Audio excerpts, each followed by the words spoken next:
Yo, what's up, guys? Welcome to a new episode of the Lux Saigon Podcast. This episode's guest is Michael Prater, and this one goes deep. We're talking real spiritual transformation. Michael opens up about his journey through darkness and how he found profound peace through teachers like Ramana Maharshi, Maharaji, and Ram Dass. Gentle content warning: we do briefly touch on mental health struggles.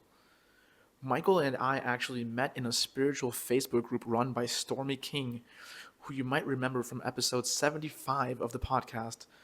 When people are on the genuine spiritual path, they are able to recognize each other easily. This episode is raw, grounded, and full of timeless wisdom. Let's get into it.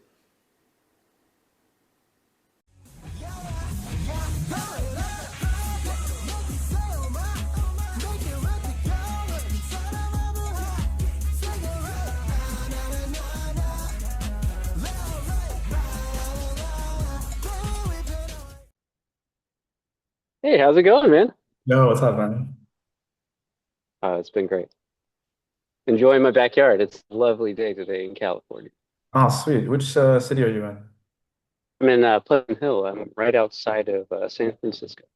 Oh, cool. Nice. Yeah, I've only been yeah. out to, I think, LA like once or Hmm. twice. Yeah, it's California is a really strange place. There's so many different kind of biologies and biomes. The If you drive 3 hours, it's like a completely different place. Like Yosemite doesn't look like where I live, and where I live, it's just like grasslands. So if you go to like LA, it's like desert, you know. So yeah, it's really interesting. You can see my backyard. See. We cultivate a big garden. It's usually a lot of flowers, but they kind of died out since the heat's been cooking. Ah, nice, man. Yeah, Nice. So actually I hit record already. I just do it pretty spontaneously, honestly. no worries. And yeah, I had Stormy on here once before too. We had a really good conversation. Yeah. So I was It's my gonna buddy. prepare some questions, but then I also felt like I just want to totally wing it. Cool, man. Yeah. So So yeah. where do you want to start at? Well, I guess we could start with kind of where we began on our spiritual journeys. I'm sure your podcast listeners know your story, so I can talk about mine. Um, I I was a atheist basically growing up. I'm a military brat, and I'd gotten the shit kicked out of me a lot by my dad. My mom was kind of a silent witness to the whole thing. And it was really a hard childhood. Mhm. Um, so the idea of like God and any kind of religion seemed completely preposterous to me. Growing up in the South, I grew up in southern Mississippi, right outside of New Orleans. So it was a totally different kind of thing, especially because religion was highly Christian. And it wasn't Christian in the sense of like, these are the teachings of Jesus. It was Christian in the sense of these are the teachings of my preacher and how he justifies his hypocrisy. And that hypocrisy kind of like seems so obvious to me. And it really upset me. Like, why the fuck are all these people following this bullshit? um, so I got really disillusioned by religion really early on. And I found myself about 2 miles away from a psychedelic mushroom field growing up in high school. And one day we picked about a book bag full, and I decided to take a journey for about 2 weeks. And I was taking after about, I guess maybe a week or so, I'd had a really, really intense trip. And my body was just beat up. I had gotten my legs chewed up by briars and stuff, and I was bleeding everywhere. So I jumped in the shower. I had to wash off all the filth, and I was tripping really heavy. Everything felt kind of underwatery, and the room was breathing. Um, and I was watching water spiral down a drain, and as I was watching it spiral, I could like tell that I was rocking to my heartbeat and my breath, like, and Mm. I was like, oh shit, this is what crazy people do. Like I had this moment of like, oh, this is what schizophrenic people do. Oh fuck, am I going crazy? And like I had like, am I going crazy? And my awareness turned on itself to see if it was crazy. Like, have you lost it? And the second it turned on itself, like everything fell away because like the nature of mind is empty. Like all those thoughts and all that momentum and all that bullshit that I was kind of like turned out to be just attachment or this illusion that I was creating. And I had like this big moment of like, oh my fucking God, like this is amazing. I'm free. Um, so I wanted to tell my everybody I knew about how free I was, of course, on psychedelics. And uh, I came down. Um, I came down maybe 2 days later or so, and I got obsessed with it, like really, really obsessed with this kind of emptiness or stillness, because I'd found it before in like trance as a kid, especially like rocking or like looking into fire, staring into fire, Mm. or static on a TV. Yeah, so I had found this stillness in looking at the nature of my mind, and when I got sober, it wasn't there anymore. Like I in the searching for it, it fell away, you know? Yeah. Um, Yep. and I yeah, I got obsessed, like really, really obsessed. And I got into hypnotism and neuro-linguistic programming. Um, which kind of led me down this dark path of like conspiracy theories and then dark magic and secret societies. Um, but all of that like darkness and kind of the depression, um, kind of. I like to think it's the suffering, you know, the dark, the storm before the before I could rebuild my life, you know. I had to get the shit kicked out of me. Um, yeah, I really had to get the shit kicked out of me. So I had a kid in that time at 20, and I had been told I was going to have another by the same lady, and I couldn't stand her. Like I was deep depression. Like, oh my fucking God, what am I doing with my life? My job was really abusing me. I was working in a manufacturing plant. I was a robotics technician and Mm. injection molding press engineer. And they had these big nitrous oxide tanks on the back, like 50-pound tanks, humongous. Mm. It's like a rave dream, you know, like it's amazing. So I hopped in the back of this and I was just like, I can't fucking do this anymore. Just make it all stop. So I shoved one of these hoses down my throat and I tried to just let go, like, fuck it, I'm done. Letting go, letting go, letting go. And I'd realized I just got into this place of just emptiness, just total stillness. Um, and I realized like there was still a me, and it pissed me off. I was like, "Whoa, like fuck you, me." And I let that go, and there was like this moment of just like, "Whoa." Um, in infinity, it's like an eternal stillness. Mm. It's really hard to describe, honestly. Um, I guess if you do Nas, then we know what you're talking about. yeah, okay, yeah, yeah, yeah. So in this like suicide attempt, nitrous oxide trip, I realized like this deep sense of I think they call it jnani or Oh, jhana, you know, cool, these cool. this deep states of emptiness. But I had no idea what the fuck I was doing. I was just pissed off at myself and trying to commit suicide. Um, And my friend came and found me, and he ripped the hose out of my mouth, and he dragged me out of the machine, and I got fired while I was tripping on nitrous oxide. And it was a disaster, dude. I was just like, oh, okay, God, what am I? Whoa, okay. So the next morning I wake up and it was just a deep, dark place. And I got into a cult, and they said the name Ramana Maharishi. Cool. And yeah, something in me was just like, who the fuck is that? Like, I have to know who that is. And immediately found a book called Be As You Are online. It was a free Yeah. PDF, I've been and reading that book. Yeah, and like I just started reading it last month. so good. It's by David, right? David Godwin, right? Exactly. Yeah. Awesome. Yeah. So about 40 pages in, he describes his awareness as like a movie, and he's not the witness of the movie. He's like the space that the theater occupies. Um, and then, it was another moment of just like me turning inward and just like, oh shit, poof, gone.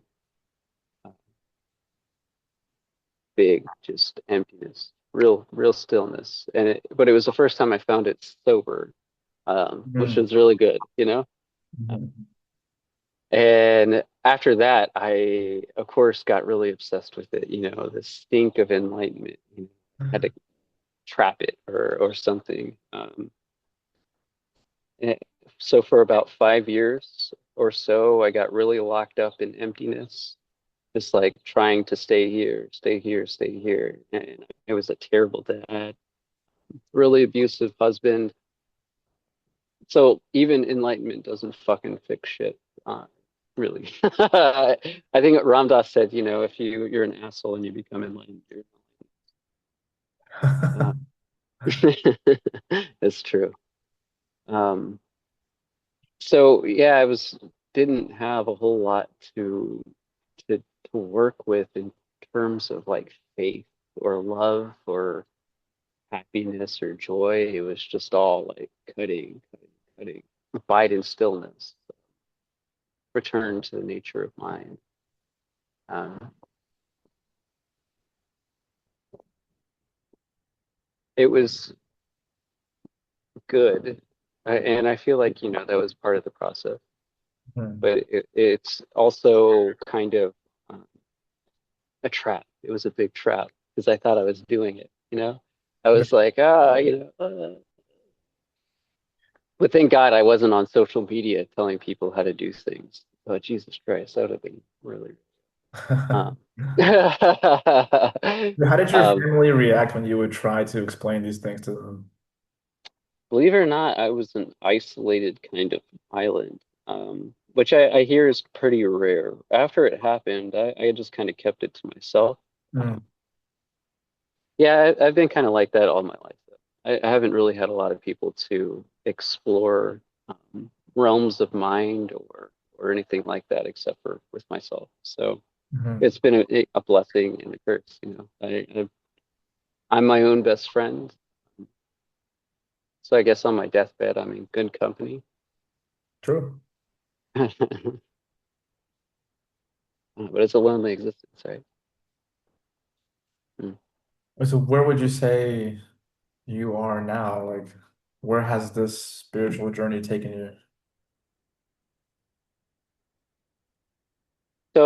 So after I got obsessed with this emptiness and this stillness, and I really, well, I became a stoner, just really wrapped up. Well, I also an alcoholic for a time, smoking pot all the time. I I lost my family. I got a divorce about 7 years ago. Started off with like negative 20K in the hole with a car payment and homeless.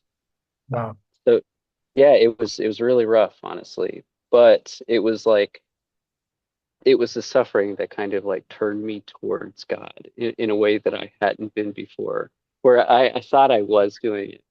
And I think a lot of people are kind of trapped in this bubble of like oh, I'm not attached, or, I've got it solved, or yeah, it's the illusion of ignorance. But anyways, I got really, really fucked up by life and everything ripped out of my grip by, of course, that's kind of how life works.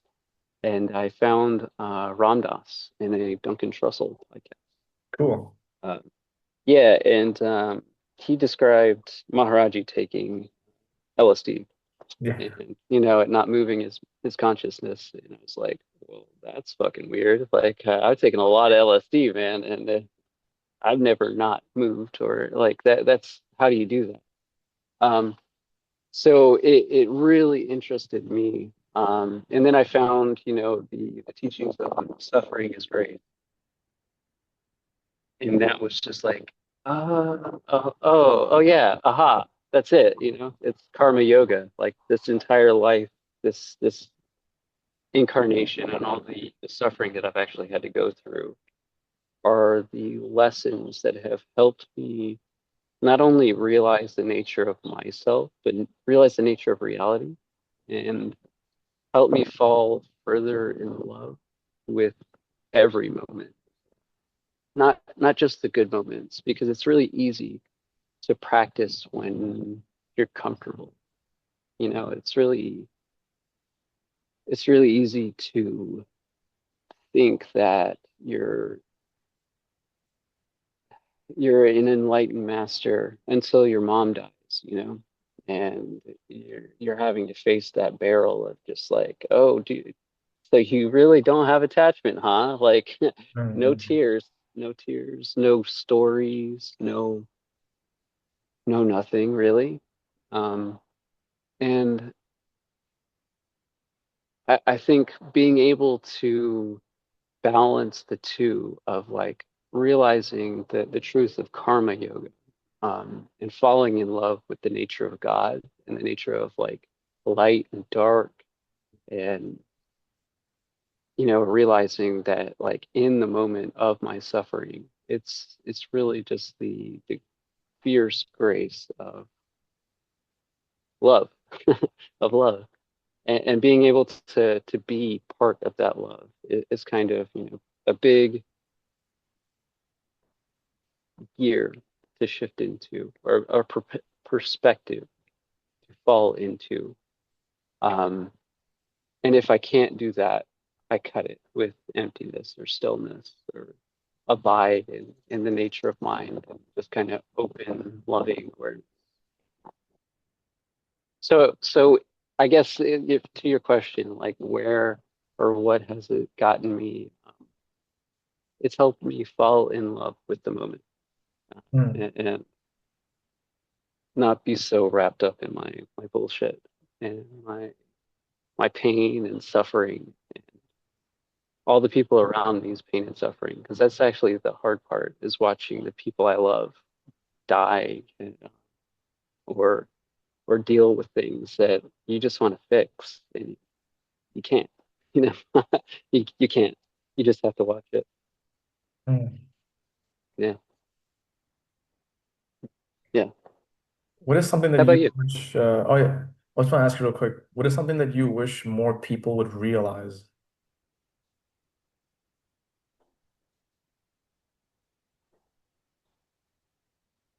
That this too is God, that like all of their darkness, all the hateful shit, the Trumps and the rapists and the pedos and all the nasty shit isn't outside the bounds of what needs to be surrendered to. Mm. Uh, all of the suffering in humanity and in the world is just as divine as the most blissful moment. It just the shit is just as divine as the cross, and that's pretty. It's a hard truth to realize, but it once you see it, it makes your life so much more enjoyable. Yeah, Mhm. it's a lot more enjoyable. Mhm. Shit's like the fertilizer. Yeah, exactly. Yeah, I like to think the idea of suffering is grace. Everything has their favorite food. But your favorite food is some organism's worst fucking day.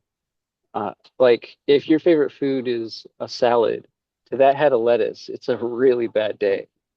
Um, we literally are like smashing up organisms and sliding it down tubes of meat to boil it in vats of acid to extract its nutrients and life essence. And it's a strange process that we're like inflicting direct suffering on other organisms to continue our happiness or our comfort or our grace, our karma. The I guess loyalty. yeah, yeah, our karma.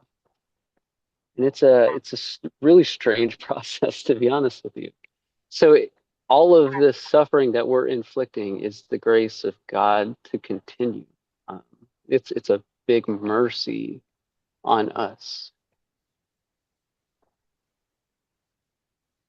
but we're being chewed up for something bigger, and that's kind of like what we need to see. Mm. Mm. What you said right Yeah. now, it made me think of The Lion King. Oh, I see. Yeah. How has your spiritual journey helped you? Like, where are you? Where am I now? Mm, I guess still learning to surrender mm, mm, to whatever is annoying or uncomfortable.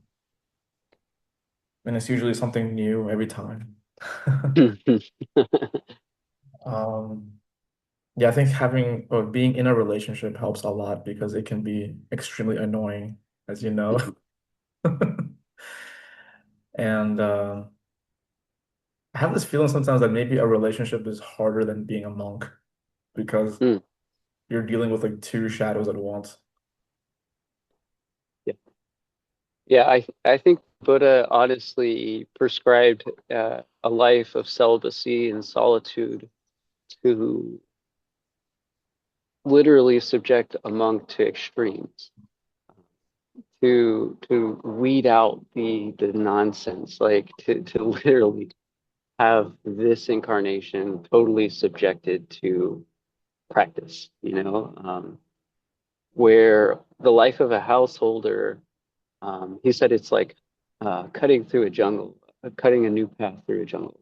We are constantly having to let go or find a new thing to surrender to because each moment is another desire or another gain or another something that we have to fucking do. But that's the illusion, so the life of a monk is a lot easier on the spiritual path it, in terms of like practice, but not easier in terms of material gain or material comfort. Hmm. Right. Like I've heard of some monks that decide to marry like have you heard of Shunryo Suzuki? Mhm. I think he was like expelled from his group of monks or something, and then he chose to marry. I think he just exited all the matrices, even the monk matrix. Yeah. The Tibetan, I think the Kagyu tradition, they could marry also, Oh, well. and they eat meat also, but like they live in the Tibetan plateau and growing shit's really hard, so it makes sense. Mm. Yeah, but yeah, I really enjoy the Kagyu tradition because of their ability. Well, it's really the tantric practice, right? Your ability to transmute darkness into light, or whatever you want to call it. They have a really interesting perspective on death and souls, I suppose. Like taken their Buddhist tradition, or they've taken their shamanistic tradition and taken Buddhist mysticism and overlaid it, and it's created this like really cool Taoist, mystical, fucking I don't know how to non-dualist tradition, and Mm, it's really really really interesting. It's called Bund, Bund. mm. Yeah, I'll send you some books. It's really really interesting. Actually, now that you said that, that reminds me, so like my journey started with like I went to this cafe and found this random book spontaneously that it was called Teach Yourself Zen. Mm, And it was written by some guy named Christmas Humphreys. Apparently he was friends with Alan Watts or something. mm, And he was a mm, lawyer or a judge, I think, in England. But anyways, there was a line in the book that said something like, "What if you are the whole entire universe? So who's the you that you thought you were?" mm, And then that scared me. I was like, what the hell? Like, yeah, then if I am the whole universe, and who's Nick? And that kind of mm, freaked me out.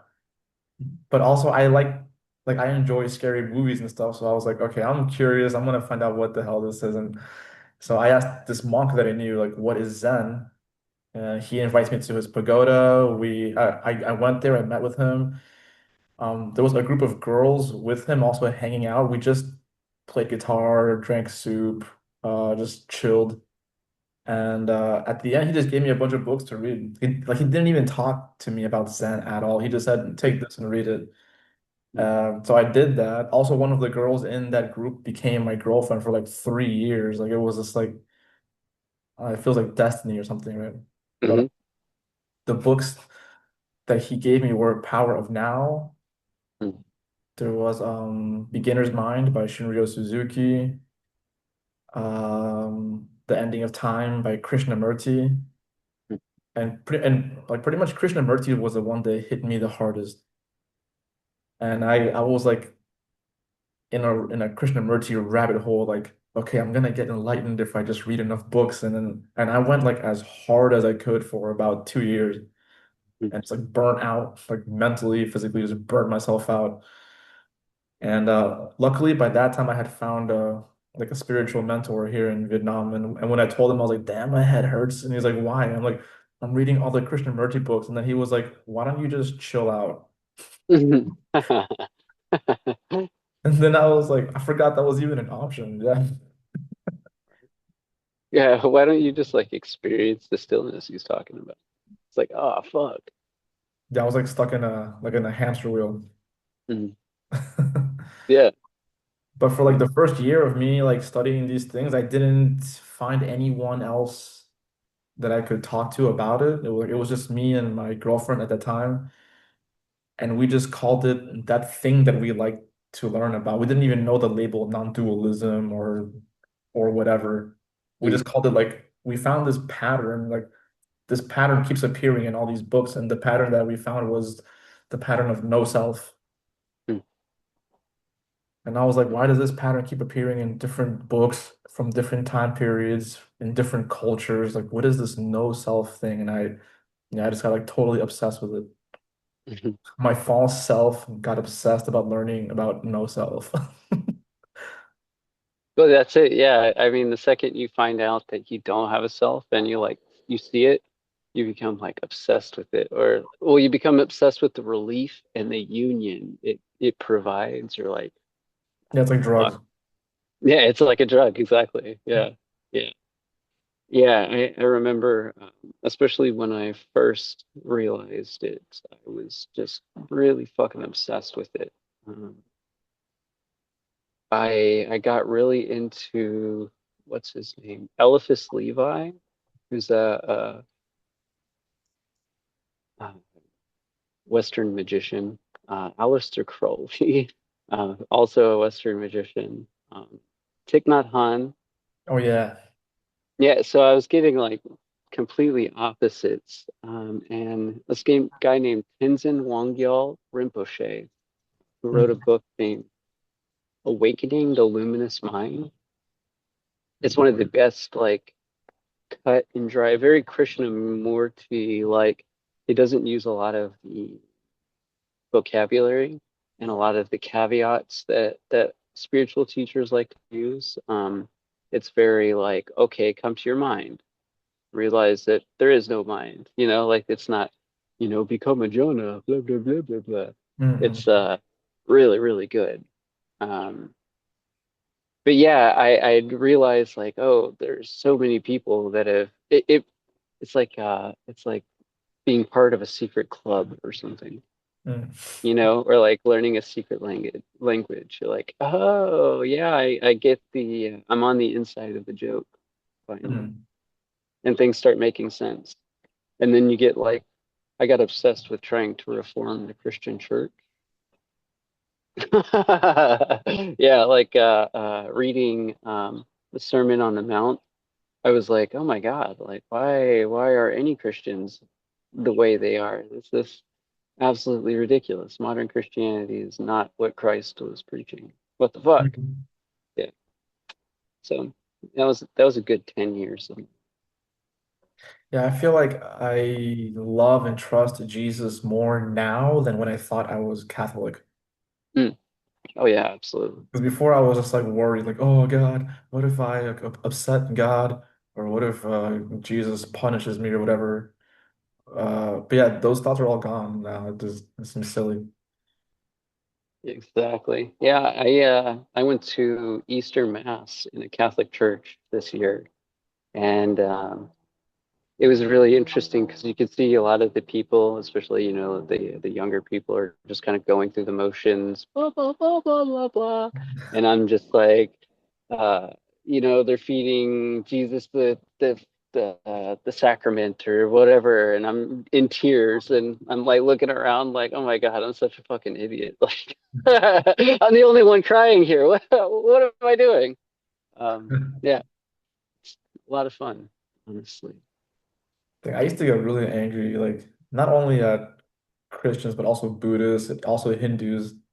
I would even last year I was no maybe just a few months ago I would feel like just like anger. I would go to Hindu temples and like watch people praying to physical statues and teaching their children to like put their forehead on the statue and like do some kind of motion. I guess to ask the God for something. It used to piss me off so much, dude. Like I was like, did you not even get the message that the statue was pointing at? You're praying to the physical, like the actual physical statue. So Yep. I'm still learning to like stop judging that.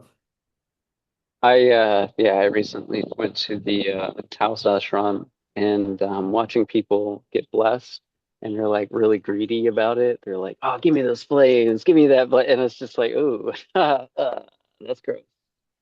Please stop." Um, yeah, weird. Definitely understand it. Or here in Vietnam, people they'll go to the pagoda and they'll pray to the Buddha statue, but they're asking for things. Like they're asking for money or asking for something. Like yeah. Exactly. Yeah. Uh, Quit making me sick, or yeah, save my kid. Yeah, yeah, it's again, people not being able to accept the darkness or the suffering in their life is grace. It's really just the lesson of attachment that you should be letting go of this structure or this materialism that you kind of built up in your head. It's like finding security in God instead of family or money or power or whatever you find this comfort in. You've got to just return back to the source of yourself, Mm. over and over again. I found that to be really, really kind of liberating. This freedom. I was just like, oh, I could just walk in the woods and be totally cool. Like, oh, this is easy now. Yeah, really interesting. Yeah, you mentioned the nitrous oxide today. So here in Vietnam, like, if you go to a bar, it's pretty normal to like order a beer and then get a balloon of nitrous oxide. Oh yeah, man, that's a It's lot of fun. normal here. It's normal. Even though it's technically illegal, but honestly it's normal. It's a lot of fun. I've done a lot of drugs in my life. Any chance I've actually had to explore my psychology or my mind, I've taken it. Um, yeah. When's the last time you tripped on a psychedelic? Well, it depends on what you would like to define as a psychedelic. The last time I did a psychedelic would be ketamine, and that Mhm. was not too long ago. I purposely put myself in a K-hole just to see what it was about, and it was really fucking rough, to be honest with you. Really? Yeah, I had gotten kind of cocky because I'd been taking mushrooms and LSD a lot, not a lot, but enough to be like, oh, I can ride this really well, like be aware in the experience and kind of experience it like a movie, like it's unfolding, not be moved by it. Um, Ketamine is not like that, man. No, it kind of just like rips you down and just like beats your ass, and you come out of it and you're like, what the fuck? What did it feel like? Um, it felt like my consciousness itself was being like dragged around through my body. Like I was hyper aware of all the aches and pains and bumps and bruises in myself that I've been kind of masking with all the other shit that I've been doing. And it was like thrashing my awareness in like a rainbow highway is all I can, like, if I close my eyes, it was like twisting up and bending and stretching and pulling. It just made me want to like grunt and groan and ugh, God, yeah, it was You rough. felt your It body, just I guess, like so clearly. Is it like that? yeah, I became hyper aware of my body, which is odd because I'm usually not. Wow. Yeah. But my last big psychedelic trip, I had eaten or ate 23 grams of mushrooms. I think they're called golden teachers. Mm. So way too much. It was about an ounce. And I ended up like I blended it up into a smoothie with like protein and strawberries and stuff. And about three-quarters of the way, my tongue went numb. And about halfway through the drink, my throat went numb. And I was like, oh my God, this is so fucking potent. Like, what Whoa. am I doing? What am I doing? Um, it didn't take maybe 15 minutes before it like really set on. And I was like, oh shit, I'm in for a rough ride. And so I started running a warm bath and I turned on, like, I think I turned on Maharaji's Ram Ram mantra. Um, so that's usually always my go-to. So I turned on the warm bath and I lay down in it. And about 30 minutes in, I'm like kind of astral traveling, which is kind of normal for me. And then like I let go of that astral travel and I feel fucking sick as shit. Like, oh my God. Like, I came back to my body and I'm like, oh my God, dude, what is going on? So I threw up. It was really like really bad. Dang. um, and then I jumped back into this hot ass shower, hot ass bath, and I like every time I closed my eyes, it felt like everything stopped, which was really cool. I was like, oh, this is a lot of fun. So I was kind of like stopping time and then in this infinite eternal realm, I was kind of like creating worlds and like watching them fade to ash. And it was like really frustrating because like I'd make it really complex and really geometric. And like the more complex and stuff it was, the longer it would last. And then it would just like eventually just fade to ash. It was just like, fuck, man, I love that one. Why did that go? It was so frustrating. It's like a So mantra, right? yeah, someone said it was like a Brahma trip or something like that, and I was like, oh, I could see that. Yeah, I was, creating universes and watching them fade. But as it came up, um, I realized like, oh, this is just like so fucking stupid. Like, why do I keep doing this? So I just let it all go. And like, there Mm. was this big moment of, whoa. And then, the whole internal emptiness thing. And then my wife came in to take a pee, and apparently I was holding onto my collarbone, like literally digging into my collarbones, like oh shit handles, just going. Roller coaster. Yeah, man, just riding that ride, going for it.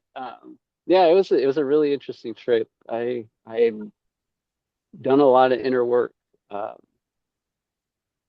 some like mantras that I had done when I was a little baby. Kind of, I had remembered little breathing patterns that I'd done to Ah. self-soothe. Yeah, past life. So it was really, really interesting. I realized that the nature of my attachments to these worlds I was creating and like watching destroy and like they were like my family, or like my wife, or like my relationships, or like my mom, or like my dad. Like all the things that I'd built up and thought were important were just these constructs of like mind, these illusions that are eventually going to fade away to the passing of time. Um, it's all going to fade to ash eventually, and no one's going to remember this conversation at least, or any Mm. conversation. So it just seems so irrelevant, and it kind of gave me this like freedom. I don't know, like a little insight into like, oh, like none of this is really super important. And if I'm not going to remember it in 10 years, I'm not going to fucking. Mm. Um, yeah, it was cool, really cool. And then I LSD was another one that I've done pretty recently. And I did that with one of your podcast guests, actually. Okay. Yeah, yeah. No, awesome. It was a good time. I was able to really, really sit on top of it and watch myself kind of work inside that space. It felt very felt like an Alex Gray painting a lot. Like every time I close my eyes, this fucking geometric with faces and eyeballs and stuff like that. Um, but there was also this like hell realm aspect to it where I had to just like, okay, fine, this is it too. Um, yeah, being able to embrace that hell realm was really, really important, or I was gonna have a fucking bad trip. So how did it feel It, to be around Stormy while he was tripping? it felt interesting, to be honest. Um, I was aware of like I'm aware of him energetically. Like you could kind of feel him get excited, or you could feel like, oh, he wants to connect, or oh, he feels like I'm snubbing him, or um, but there was like something. hmm,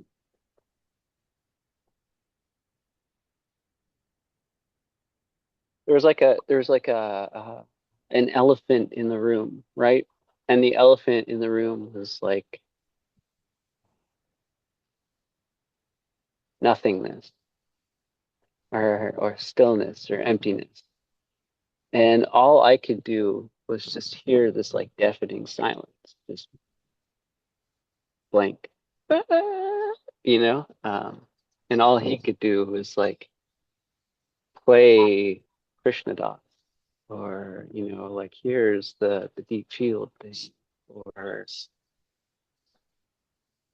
yeah, I just I couldn't help this one. I felt like a little Norty or something in there, just like a tiny statue inside his house as everything's unfolding. Uh, Mm. yeah, it was really kind of strange, to be honest.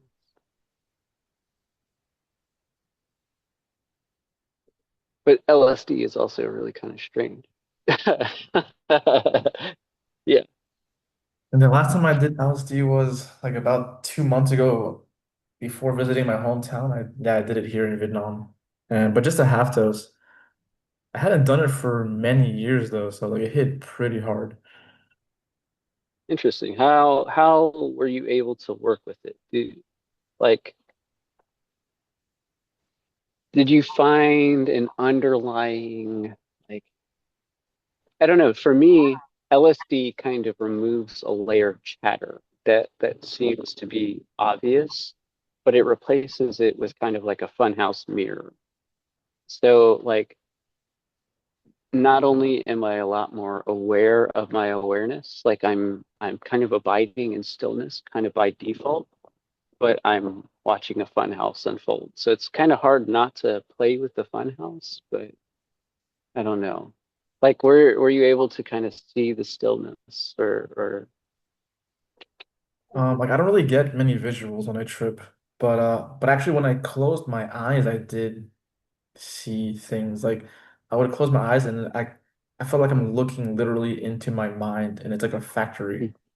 It's like Mm, an infinity factory of things in like perfect synchronicity, and it just felt like this is so amazing and too complicated for me to understand. So I stopped trying to mm, understand it. I was just like, damn, this is fucking cool.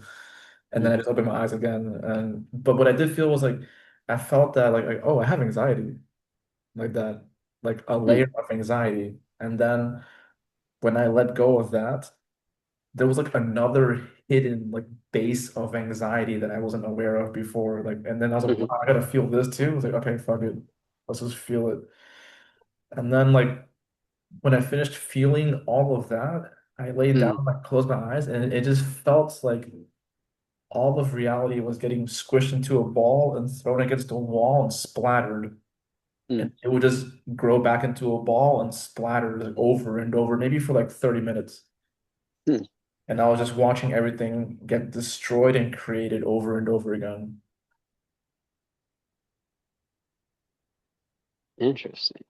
And the whole time I'm like, I'm the one observing this, right? So like for some reason I didn't panic. I was just like, I'm the one observing this happening. I don't know what's happening. I'm just watching this happening. Fascinating. What do you mean by splatter?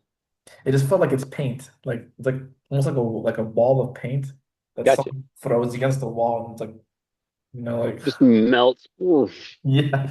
And then after it splatters, it would just gather up again into a new ball and then again. Ah! Yep. One of my favorite experiences in my life, we'd made a bunch of mushroom tea, and I'd taken 2 hits of ecstasy, and we called it trolling, tripping and rolling at the same time. And holy fucking shit, dude, it was incredible. Because like every time I had because mushrooms, of course, your mind's racing, you're figuring everything out, like the secrets of the universe are unfolding before your mind. And on ecstasy, it made everything feel really good. So every time I'd figure out something, it was just like an orgasm in my head, and I'm just like, ah! And like I'm staring out in space, and fucking everything looks like Alice in Wonderland-y and shit. It's just like the most intense visuals I've ever had. Wow. One of my friends' girlfriends was sitting next to me, and she has like kind of a longer face, and I like look over, and she has kind of like a Master Splinter face for a split second, like in my peripheral, and I'm like, holy shit! Like, um, yeah, it was really cool, but mostly it was just like pattern swapping and like color changing, pulsing, and things like that. But was really, really, really interesting. Everything felt really fucking cool. And I thought I was a genius, like That just figuring it out. So fun. oh, this reminds me. Okay, so remember I mentioned that I read that book about teach yourself Zen. So actually something happened in between that and asking the monk what is Zen. And what happened was that after I read that book of Teach Yourself Zen, I went to the gym, hit the sauna, and I did some like Wim Hof breathing technique that I was supposed to make me high, like sober. Hmm. And I did it in the sauna, and it just left me like lightheaded and just extremely dizzy. Hmm. But for some reason, in that dizzy moment, and the stuff that I read in the book just started to like make sense. Hmm. And I felt high, sober, like it actually worked. And I was like, wow. everything makes sense. Like I like I think I understand everything now, and it lasted for like 30 minutes. I left the gym, I drove my motorbike, I was driving home, and I'm like, wow, why do I feel like I understand everything? I'm like, oh, I know why. It's probably because I'm so smart. And then the whole thing just ended abruptly as I was driving, and I had to stop my motorbike. I was like, dude, what the hell just happened? Like I was just high, and now Mm, it's totally gone. yep. Attachment. It's a motherfucker. One of my first experiences of what they call samadhi, I was doing my trance practice, um, and I was letting go. Actually, I was in mummy pose on my bed and letting go, letting go, letting go, letting go.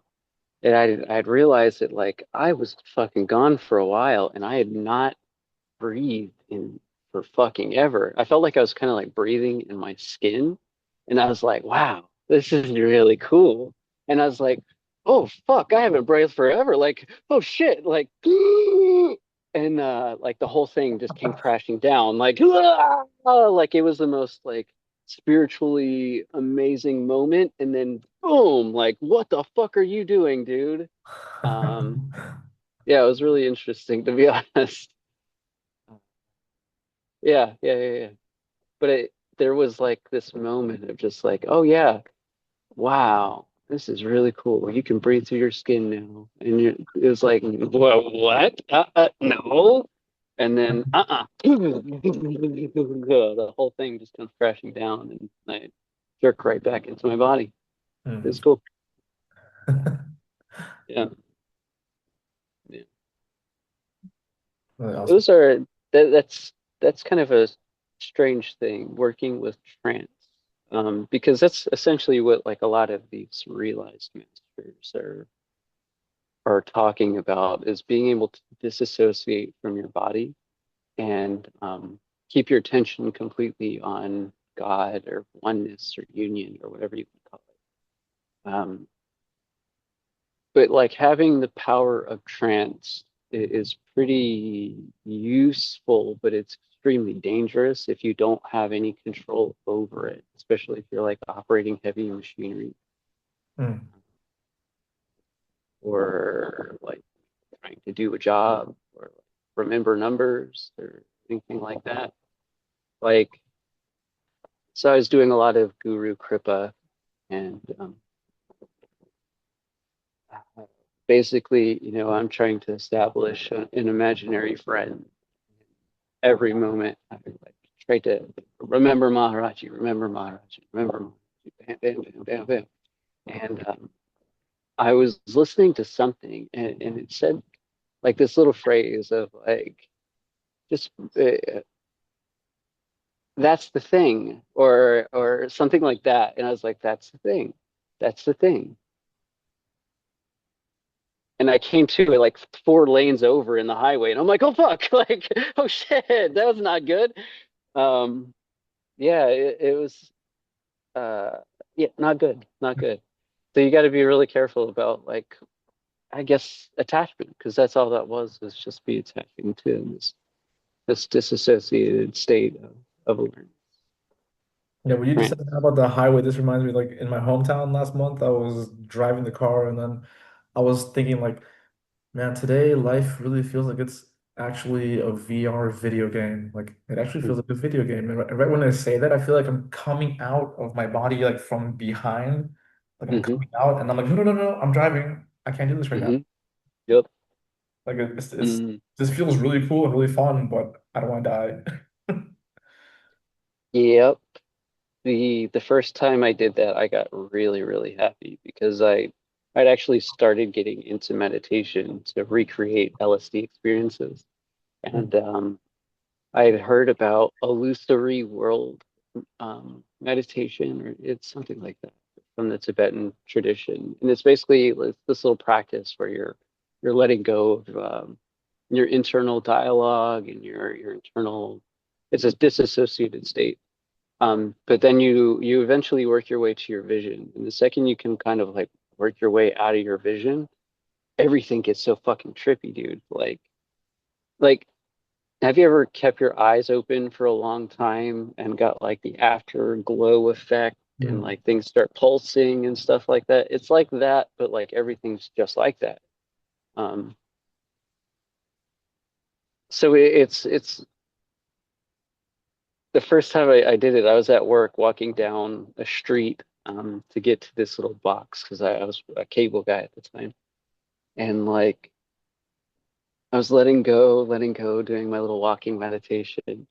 And like there was a tunnel of trees. And like the tunnel started like closing in and it got really fucking fake. It felt like a video game, like exactly that. And there was this like, oh, I did it, like, oh yeah, I did it. And so I started skipping. I'm like, ah ha ha ha ha ha. Yeah, I told everybody I could fucking trip on LSD without doing it. Like a fucking dork. Yeah, yeah, fun. But yeah, you could actually kind of cultivate that experience of Mm. unrealistic worlds or like hyper vivid experience. Is another kind of thing you could do. Or trying to slow down the moment is a way to bring acuity to your vision, I suppose.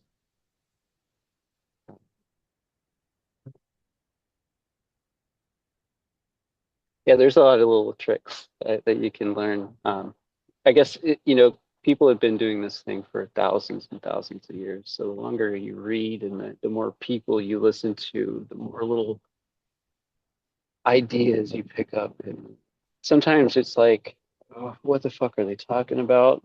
And then, 5 years later, you come back to it and you're like, holy shit, this is Yeah. some really deep stuff. Holy crap. Um, yeah, it's been a very, very fun trip.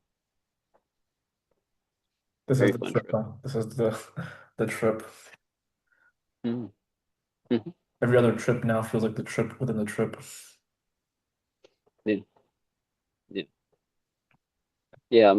My mom died not too long ago, Mm. like 2 months ago, Sorry for your loss. and yeah, well, that's what time does, And in my loss, it's the end of her suffering, and it's like a really big relief. But there's like, I don't know, it felt like a trip. Like, is this real? Like, I know it's real, but there's this.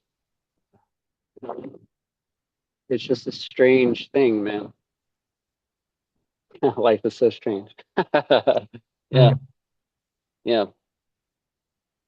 Hmm. Rachel, may I ask, like, what do you think about death now? Hmm. Hmm.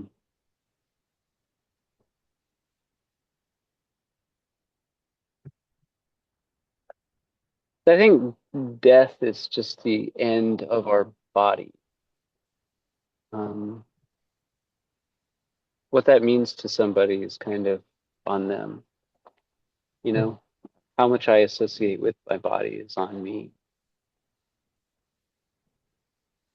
I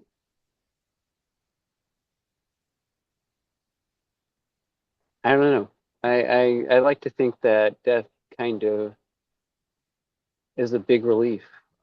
In my experiences of death, it was a big relief, but it it's also kind of like this big tragedy for everybody around them. Mm. That's kind of hard to reconcile, like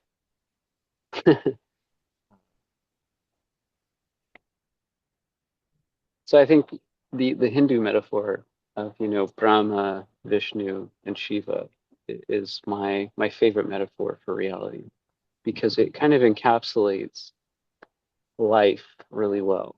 Like my death would not really mean a lot if I didn't live, and living wouldn't mean a lot if I didn't die.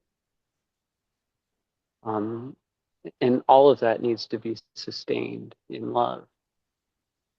So there's like, I think it's a beautiful cycle. So yeah, that's my answer. I think it's a beautiful cycle, and kind of surrendering myself to it is all I can do, because I have to face it inevitably. So doing that now is a lot better than doing it on my deathbed, completely panicked. Yeah, that would suck. Oh my God. I hope. Yeah. Mm. Yeah. True, man. I think I'm gonna start heading out, but Joe, let's do this again. This was fun. Absolutely. Yeah, absolutely. So take care of that, man. Yeah, Ram Ram, love you. See ya.